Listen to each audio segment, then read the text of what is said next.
Hey, good morning. I'm just out here doing a little bit of work on my table saw and thought I'd make a really quick video. I have let my little workshop get totally out of control. It's been very messy. It's been very busy. I had stuff piled up everywhere. I couldn't even use any of my tools. Everything was a mess. So anyway, I cleaned everything up. While cleaning it up, I found that in my neglect, I've let some rust, a pretty good amount of rust, get on my table saw. And so right away, I just started cleaning it. I took care of it. After I did it, I realized I should have made maybe a before and after video. Well, luckily, I've got the same problem with every other thing in my shop. My jointer, which I'm going to do right now and kind of make a quick video about it, my bandsaw, and a small scroll saw that I have is probably the worst item. So I'm going to take some before and after pictures, maybe some steps along the way, show you what I did, what works for me. I've done this in the past. In fact, I even have a video of the table saw that I just did. When I first bought it, it was in really rough shape. And so I got it at a great deal. And then I put some elbow grease and a few bucks worth of chemicals on it, and it looks nearly as good as new. So there's a way to get back to where you started. So let me show you what I'm starting with. So this is the table saw as it is now. So you can still see a little bit of staining. Let me see if I can get the best angle for it. Right here, you see that little dark area? So that was a completely solid, thick rust stain. All down in this miter track, it was completely rusted. The table saw normally sits right here like this, and even though I've cleaned it up, there's still a lot of stuff in here. How many other wood shops have a tractor? I'm just saying. Anyway, somebody had put a drink here and it was sideways and it had leaked out and ran all the way down this track, completely rusted. Should have took a before and after. But anyway, this is perfectly usable now. It's perfectly serviceable. Wood just glides across the top. This is fixed. So now let's go look at the problem with we'll do the joiner. Okay, so here's my little 6¼ or 6⅛ inch craftsman joiner. Solid joiner. It really works great. When I have it all nice and trued up, it'll turn any rough board into a perfectly square board. You know, would I like a wider one? Absolutely. Would I like a longer bed? Absolutely. But I got this on a great deal. So anyway, here's where we are. Here's where we're starting. And I'll take some pictures of this. You can see I've got one pretty big spot right there. I bought this from a good family friend who lived in Florida, and he went through Hurricane Michael, and the roof was damaged on his shop, so water just poured on this thing. This was a big stain originally, but you can see nothing on here is shiny, but it's really not in bad shape. I could use it just like it is right now, but don't we all want our things to look as good as possible or as new as possible? So right here is probably kind of one of the worst areas. If I move the blade guard, you can see that area is pretty bad. Right in here is a pretty good amount. And I can actually feel it. It's on the surface. It's not pitted, I don't believe. It's just rough on the top. So that's what I'm going to start off with. And I'll show you a little bit of the process, and I'll show you a little bit of the after. It doesn't take long. So these are the products I'm going to use. I'm going to use Evaporust. I like that a lot. I'm going to use some mineral spirits. I like that a lot. I'm going to use, I like these blue kind of waffle shaped 3M pads and these flat green ones. I'm going to use those. Some regular paper towels and a couple of these shop towels and some paste wipes. That's all I'm going to use. First thing I'm going to do is I'm going to wipe it down with some mineral spirits. I like mineral spirits. I got the odor-free. It won't take paint off. It won't leave a gummy residue behind. It really cleans pretty well. This has been sitting a while. It's pretty dusty. This could use a good degreaser as well, but this will be fine. And again, this is just to take off anything that I might have on this surface. Of course, I just want to be careful and make sure I don't hit that blade with my hand. So now I'll be using the CLR. And I already know, so normally you always start least abrasive and work your way up to more abrasive and more aggressive. So I like to start with these blue ones first because it's just complete soft and minor on the back, but I know this is gonna need more than that. So I'm gonna start with the green 3M pad. I feel like I'm gonna have to get sandpaper on this, but I always start least aggressive and go up. It's like a haircut. You can't put it back. So this stuff is very forgiving. It's very easy to work with. No odor to speak of. I just put some on there just like that. You can also buy it in a spray can. And a lot of things work really well. You can use Armor All, not Armor All, you can use WD-40. You can use a lot of different products. And on the bottle for this product, it actually states to put it on with like a shop towel, let it soak on there for 2 to 12 hours. I just know from past experience, I don't have to let it sit that long. If I put it on and just agitate a little bit, of course, it just speeds the whole process up. And right now, I'm not scrubbing hard at all. I'm basically just trying to move it around, just to, any pores that are there, let it kind of take it. And then usually what I'll do, and I'm gonna work this one area, then I'll do this, and I'll do them all separate. So I can, really focus on the one area that I'm working on. I do think I still had a little bit of mineral spirits on here. So, mineral spirits is used as a thinner. So I do think it has to thin this a little bit.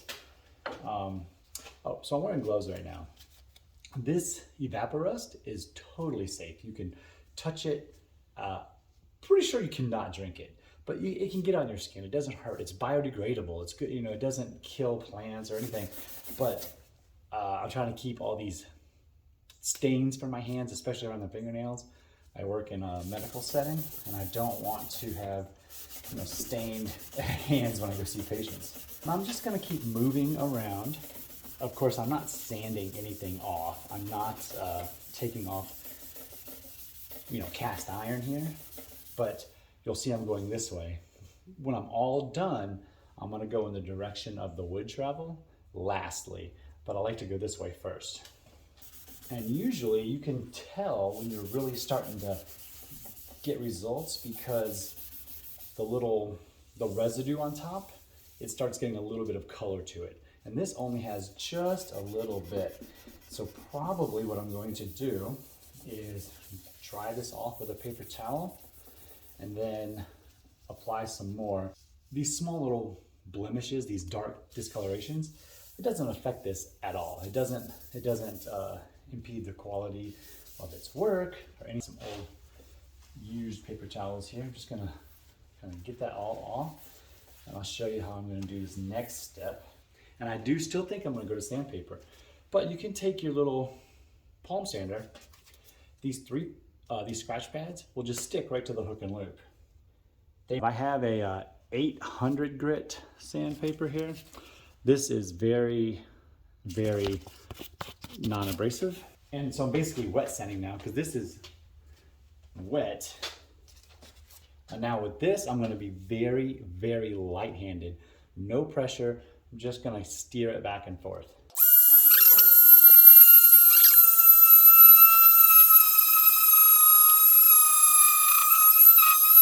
Okay, so now I'm just gonna go with this 600. Only a little more abrasive. It is a newer pad, it's a brand new pad, so that alone might help, but we just don't wanna overdo it. Again, we can always go, I can go down to 40 if I want to. I wanna start easy.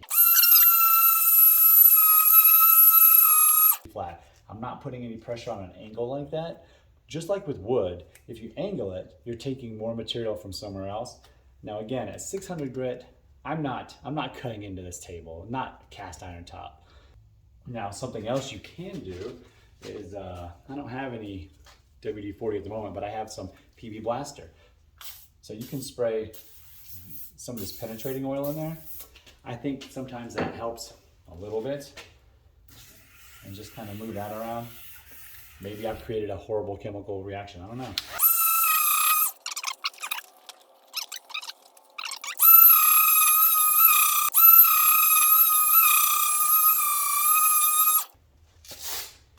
So again, We're getting better and better all the time, but it's still not where I want it to be. I'm gonna go up grit one more time. 320 grit.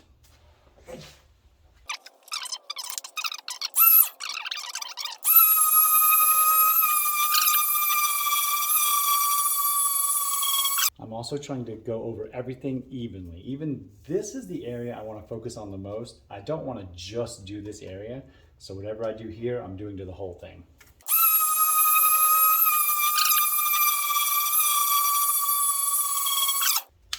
In fact, it's dead.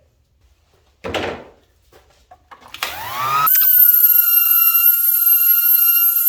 of wipe this off here and see what we have.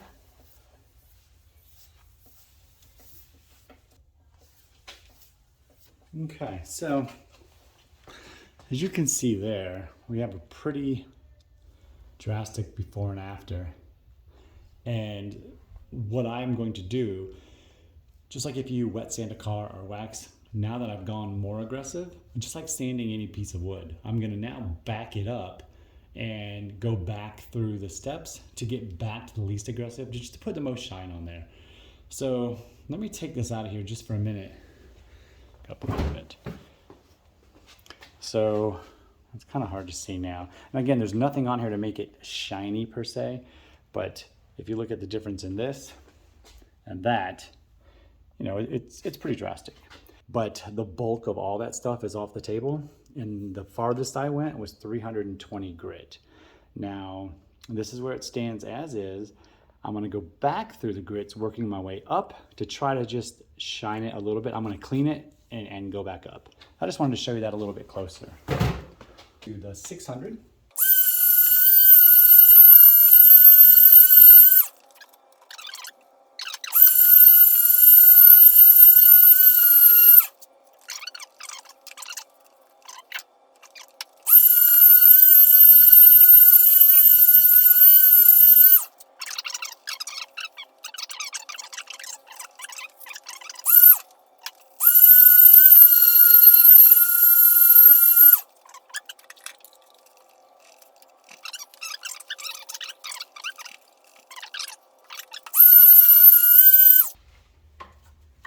See hardly any at all, so that's great.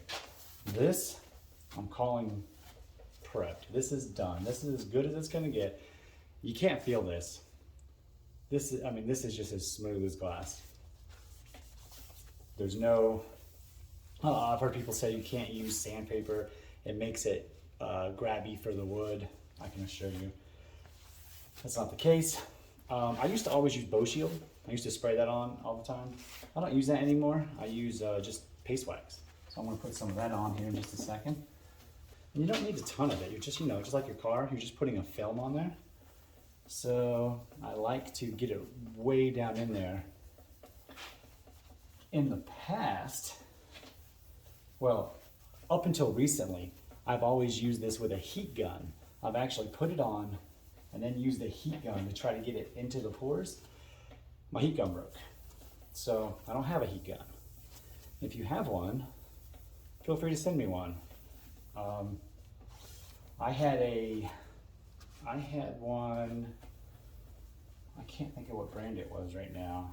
It wasn't Harbor Freight, but it wasn't a big step up from that. And I had that for probably 10 years before it gave up the ghost, and I used it for a lot. I used to have a Chevy Avalanche, and if you already know about Avalanche and heat gun, you already know. Those things were notorious for the plastic cladding just fading so bad. The heat gun would help bring it back to life. So I just couldn't stand it myself, so I had to go steal my wife's hair dryer. If anyone tells, you're on the naughty list.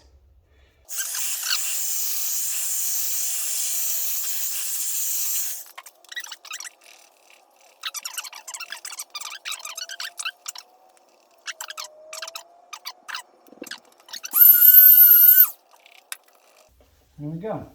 So this is the after. So basically, here's your before, the other half, and the after. And if you remember, they looked about the same. So a little bit of work done there. Zoom out a little. All right, I'll show you the rest when it's all done.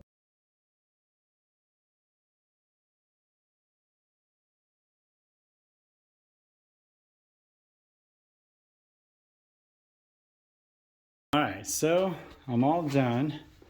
This was that first side I did. There's a little glare coming in now. Morning time. I'm out here 8 in the morning doing this. So that was the side I did that looked so much better than the other side. This is the other side. I did have to step this one up or down, depending on how you look at it. This one, I finished off with 320 grit. This one I went to 240. It just needed a little more attention, but I've got that one little mark that's kind of deep in there. There's a little bit of a shallow spot right there. It wasn't worth pursuing anymore. But the biggest one that was right there, the really bad one, mostly gone. This whole area right here was really bad. Even that part came out really, really good. So again, a little bit of elbow grease. That's all it took, really. I still did not get this back at all. So this is just, you know, how it is. But that's it, folks. So with recording, with taking a break to take the garbage out, with taking my kids to the school bus, all of that, and filming, this took about an hour to do the 2 sides, just not the back fence. And there you go. There's your before and afters. So thanks for watching.